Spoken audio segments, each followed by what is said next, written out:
At least you get in the fights. At least you get in the fights. At least you get in the fights. I put belt to ass, and you can see that's what I do. The Untouchable True School Sports Empire proudly presents something the boxing games are missing. Hey, what's going on? It's your boy BT, and I came here to talk some boxing with the thousands of True School Sports subscribers. All right, so I'm really excited to talk about this particular matchup. Probably, in my opinion, I think it's the most important fight in the welterweight division for 2025.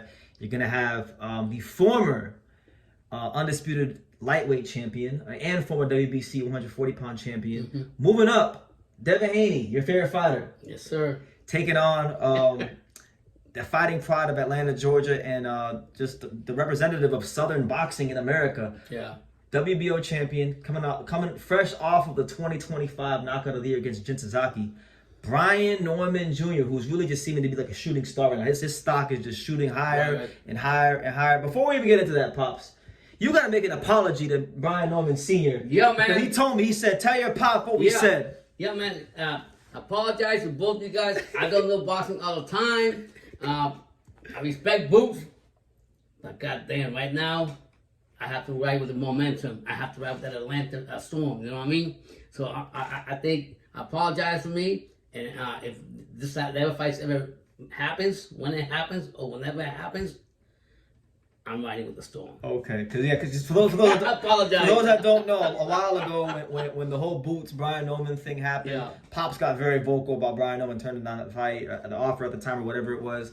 And then when I met Brian Norman Sr. in Japan, he was like, "Tell your Pops we will fight Boots." So just getting that out the way. But focusing on this fight because it'll be November 22nd. Really intriguing fight. So we'll start with, before we get to Norman, we'll start with Devin Haney, because I know over the years you've had a lot to say about Devin Haney. Like you always have something to say about Devin Haney. Do you at least give him some respect? He's stepping up to the plate. Yes, this is his first real fight at 147, and he's going right to Brian Norman Jr. I'm gonna say like this with David Haney. David Haney, he's got the skills, he's got everything. For me, like we always say in boxing, there's 50% mental, and what's the other one? The other part is physical. Physical. Well, in this case, to me, this is just me. The biggest thing that I think that Haney's gonna have to fight within himself is the mentality of coming back into the ring after getting fucked up by Ryan 4 or 5 times. Not in your mind, mentally, you're thinking about you're coming to the ring against a knockout puncher like Brian Jr. And you don't know how you're gonna react, because once you go in that ring, like what Bradley was saying, I was watching Tim Bradley the other day, is once you go in that ring, your mind is different. You don't know how you're going to react. And I think just him going in there and fighting, I mean, I expect that he's going to go fight this power puncher, but at the same time, I think his mental stability better be strong, because he's going to come back and it's going to be flashbacks. If Norman catches him with one, it's going to be flashbacks of all those knockouts that he got from Ryan. And he's going to question himself throughout the fight. So my thing is, I think he has to overcome in my opinion, this fight will be how strong his mental stability will be when he fights a power puncher like a Norman. So he's got to definitely exercise some demons. Yeah, I know Devin. I feel like, one thing that I think could be a positive for Devin, because one thing that I think worked against him for a lot of years, and I said this in my previous video, is that I feel like, he was so big for 135 and 140. He was cutting a lot of weight to get down to those weight classes. The weight cut won't be as sharp, so he's going to be able to retain probably more strength and power than he's ever had, which I think he's going to need, because I'll tell you right now, if he hits Brian Norman Jr. and Brian don't respect his power, it's going to be a painful fight for him, a very painful fight. So he's going to need to be able to punch Brian Norman Jr. to keep him honest. A lot of people, Pops, they look at this fight as the boxer versus the puncher. They think Haney's the boxer and they think Norman's the puncher. Now, I don't see it that way. I don't see it as Devin Haney being the boxer and Brian Norman being the puncher. I see it as the boxer, Devin Haney, versus the versatile boxer, puncher, and Brian Norman Jr. Because Brian can box, he can move, he can knock you out with different punches and different hands. So I think this is not like Ryan Garcia just had, you had to overcome the left hook and some speed. Yeah, I think this is different. What people not understanding about and they're overlooking is that they give him a lot of too much credit to this, and there's nothing wrong with it, because he's a good fighter all the way around. You got a resume. I'm talking about Haney. Haney, he's quick, he's strong. I will say one thing: you better not go in there and fucking do that jab and tap shit you always do. Cause this guy will knock you the fuck out quick. Put your lights out quick. Don't do that fucking shit. I'm telling you, Haney. I'm telling you, take pops. Funny advice you take. You can go out and leave that jab, but you better not go and just tap him with that and try to wait for that opening. You're saying don't be repetitive. Yeah. Like mix things up. Yeah. Have But a I verse. think a lot of people are getting wrongs.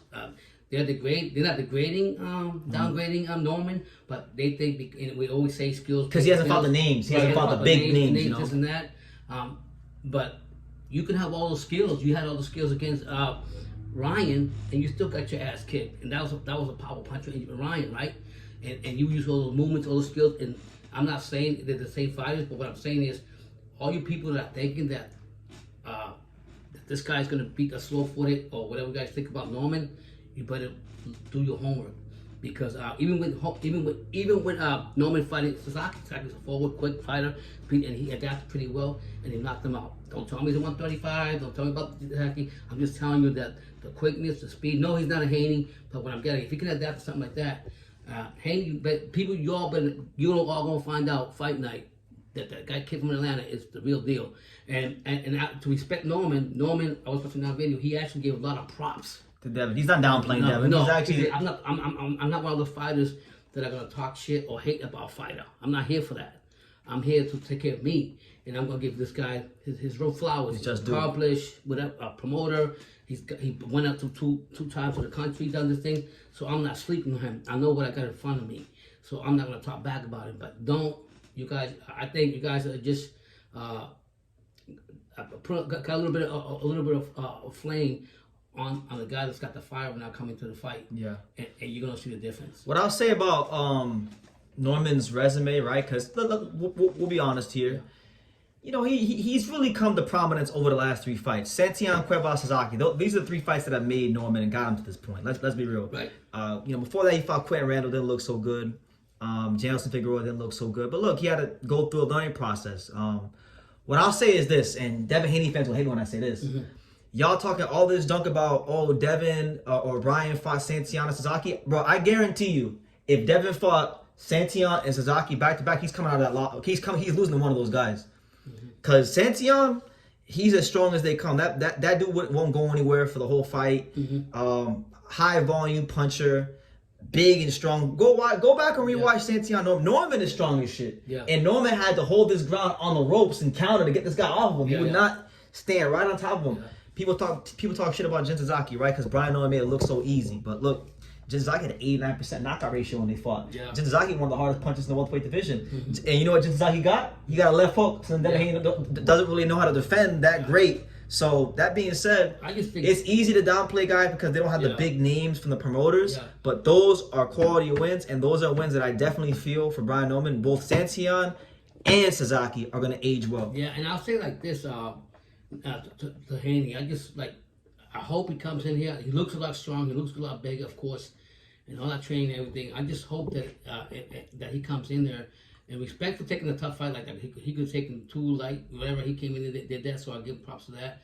But I just think don't go come in and be overconfident that this guy can punch. And if one slip or whatever you do, it could be good night. I don't even think it's like everybody's going on the power of Norman. I don't even. To me, the biggest thing Devin has to worry about is not even his power. No, it's actually his fundamentals. Okay. He's one of the more fundamentally sound fighters Devin will have fought. Mm-hmm. Devin got clipped by Ryan multiple times because he makes some fundamental errors. And I'll tell you one thing right now. Brian Norman Sr., from talking to him, that dude is like he don't miss nothing. No. Like nothing. Like he's detailed. He reminds me a lot actually of Angelo's dad, Miguel Leo. Miguel Leo is very detail oriented, obsessed with boxing. Mm-hmm. Brian Norman Sr., same thing, obsessed. Like he picks out things that most people won't see. And we're not saying that he's not like that either. No, Bill and Devin didn't get to where they got to on accident. So we're not saying that. We're not saying that. But what I'm saying is this is not like, I know Devin's beat some names like Cambosis. He beat Jojo Diaz. He beat close fight. Could have went either way. He beat Lomachenko in a competitive fight. He's beat Linares, but like a lot of those guys, as I stated in my last video, a lot of those guys were either smaller or they were not in their prime. Now, I'm not saying Brian Norman's in his prime because he's still like 24, probably 25. He still probably got some years before he actually hits his physical prime. But this guy is firing on all cylinders right now, and he's not a smaller guy coming up in weight. He's not a guy that has a footwork deficiency like Regis Prograis. This is a very well-rounded, hungry, dangerous, versatile fighter, which is why I'm saying, I don't know if you saw what I said this. I feel like if Devin wins this fight, you could actually start to talk about the Hall of Fame now. I feel, because it's your first fight in your third division. You're shooting to become a 3-division champion. You're fighting a younger guy, stronger guy, bigger guy with actually a 1-inch reach advantage on you, close to his prime. Yeah. And you win this fight to become a 3-division champion. Now I feel like the Hall of Fame conversations could actually intensify. Yeah, and for me, it's really a big confidence boost for him if he can do something like that. Bring him back from that. Forget about that bad dream he had against the Ryan Garcia, and move on to better things, because he is a talented fighter. I'm not discrediting none of that stuff. I just wish him the best. I just think that my thing for him going to this fight is, for me, it's going to be the darkness and the mental. You always go on about experience. Now, if we're talking about big fight experience, Devin Haney got that over Brian. He's fought like Lomachenko, all these guys. How much of that do you see being a factor, like big fight experience? I think it's fine, but to me, it's just that those knockouts, those 4 knockouts, whatever. He's got everything. Santiago, Cuevas, and Sasaki. Those 3. Yeah, I'm talking about for enormous. Yeah, those 3 fights. Yeah, but I'm saying as far as I'm going back to Haney because I'm more concerned about Haney, his mental stature, because I think people say you can forget about that, but he's coming into this fight with a lot of pressure because remember his last fight. It's this fight he hadn't fought nobody else. For Jose Ramirez. To get more confident. I fought Jose Ramirez. Okay, yeah, Jose Ramirez, he beat him. So I want to see him, hopefully, get that out of his mind. I think that's going to be big against this fight. Okay, I'll say, okay, last thing we'll end the video. We'll start with Haney. If Haney wins, how does that change your perception? If he beats Brian Norman Jr., how does that change it? Because you've had a lot to say about Devin Haney over the years. What would that do for your perception of Haney? If he goes in there and he goes in there and dominates the fuck out of Norman, and catches him and shows and comes back and he can raise his hands and actually fought a legitimate opponent, not taking that away from Ramirez, then I gotta give him his flowers. But if he goes in there and he does that fucking tap against this guy, and he gets repetitive with this. I'm telling him about Norman's gonna be a carpenter. He's gonna nail him to the fucking wall with a hammer. Damn. Okay. And then for Norman, if Norman duplicates any one of his last 3 performances against Devin Haney, what do you think? For Norman, he's going to shut a lot of naysayers, and people are still going to have the out thing, which will be a different video about the boots bullshit. And they even asked him about that. He said, hey, man, if you all recall, I wanted to fight. I don't want to get to all this about boots, but he went up to 154. Maybe a few years I go up there, but right now I'm going to dominate where I'm at right now. So for Norman, it was elevate his stature more at 147, and I'll be honest, I don't think nobody 140 can beat him.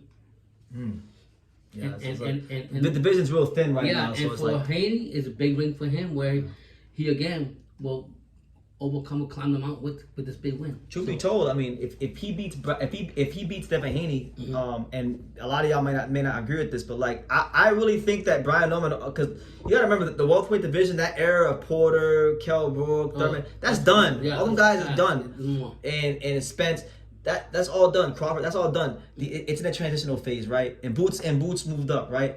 I really believe that he already beat 2 of the best guys in the division, which is Santiago and Jin Sasaki. I think right now, amongst his current crop, he beat 2 of the most dangerous and 2 of the best guys in the division. You guys will say, no, he didn't because they're not big names, and he beat these guys in devastating fashion, so kind of makes it look like these guys aren't nothing. But I guarantee you put Sasaki, you put Santiago versus lesser opponents, they're gonna put in some work, and they're gonna beat some guys.